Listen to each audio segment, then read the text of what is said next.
আমি এটা খাচ্ছি কাঁচা আম পুড়িয়ে শরবত বানিয়ে। গরমের সময় এটা যদি আপনারা খান, আপনাদের শরীর মন দুটোই ঠান্ডা হয়ে যাবে। তাহলে আমি খাচ্ছি। আমার আজকের রেসিপি কাঁচা আম পুড়িয়ে শরবত বানাবো। তাহলে আপনারা দেখতে থাকুন কাঁচা আম পোড়ানোর শরবত। এই আম দুটো পেরেই আমের পোড়া করে শরবত বানিয়ে দেখাবো। আমগুলো ধুয়ে পরিষ্কার করে নিয়ে এখন আমি আমগুলো ভালো করে পুড়িয়ে নেব।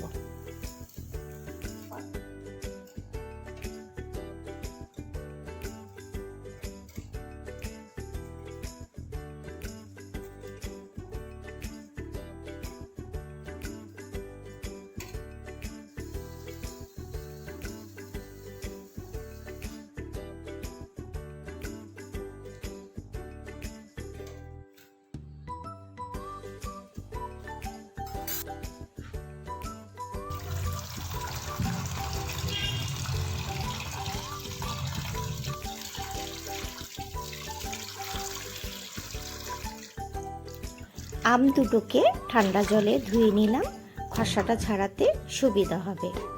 এরপর আমি খোসাগুলোকে ছাড়িয়ে নিচ্ছি।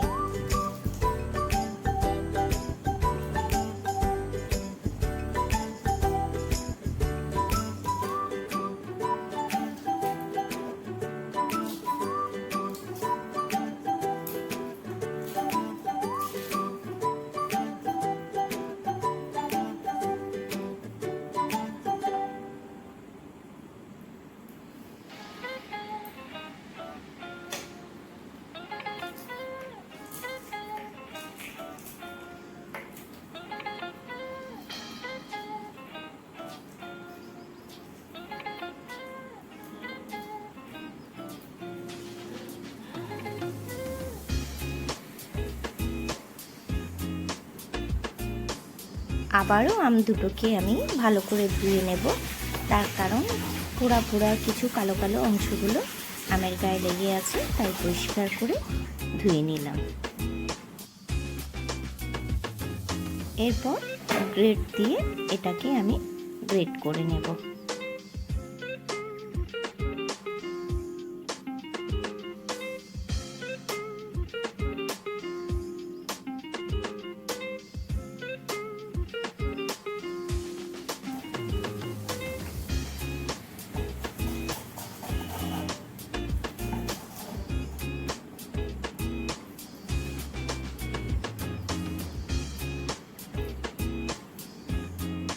তো আমার ভালোভাবে গ্রেট করা হয়ে গেছে, দেখে বুঝতেই পারছেন একদম সুন্দরভাবে গ্রেট করে নিয়েছি।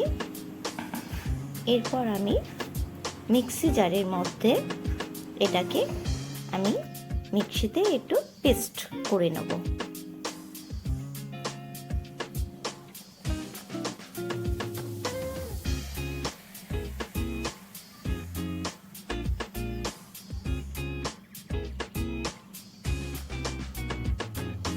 এটা দিচ্ছি নুন স্বাদ অনুসারে, আর এটা দিচ্ছি বিট নুন। বিট নুনটা দিলে খুব সুন্দর একটা টেস্ট হয়।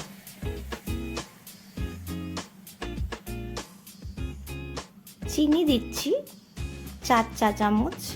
আপনারা যে যেমন টক খেতে ভালোবাসেন কিংবা কেউ মিষ্টি মিষ্টি খেতে ভালোবাসেন, আপনাদের স্বাদ অনুযায়ী আপনারা চিনি দেবেন। আর এটা দিচ্ছি আমি ভাজা মশলা। ভাজা মশলার মধ্যে ধনে, জিরে, শুকনো লঙ্কা আমি ভেজে গুঁড়ো করে নিয়েছিলাম, আর দিলাম কিছুটা ধনেপাতা। এতে ফ্লেভারটা দারুণ আসে। এরপর ঠান্ডা জল দিয়ে এটাকে আমি মিক্সিতে ভালো করে মিশিয়ে নেব। তাহলে মিক্সিতে পেস্ট করে নিই।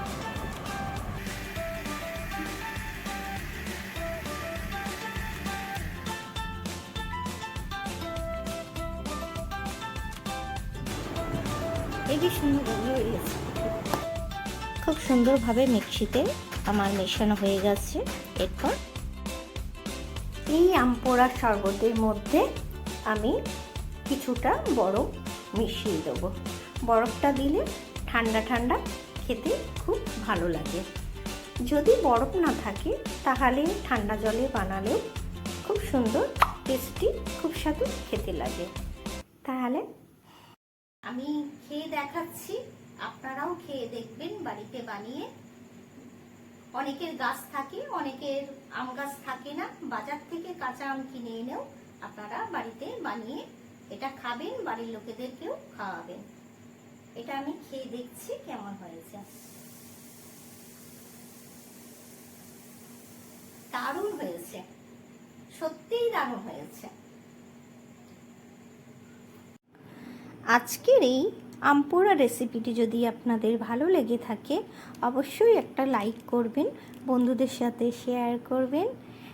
আর যে সকল বন্ধুরা আমার সাথে আছেন, আমাকে সাপোর্ট করছেন, তাদেরকে জানাই অসংখ্য অসংখ্য ধন্যবাদ।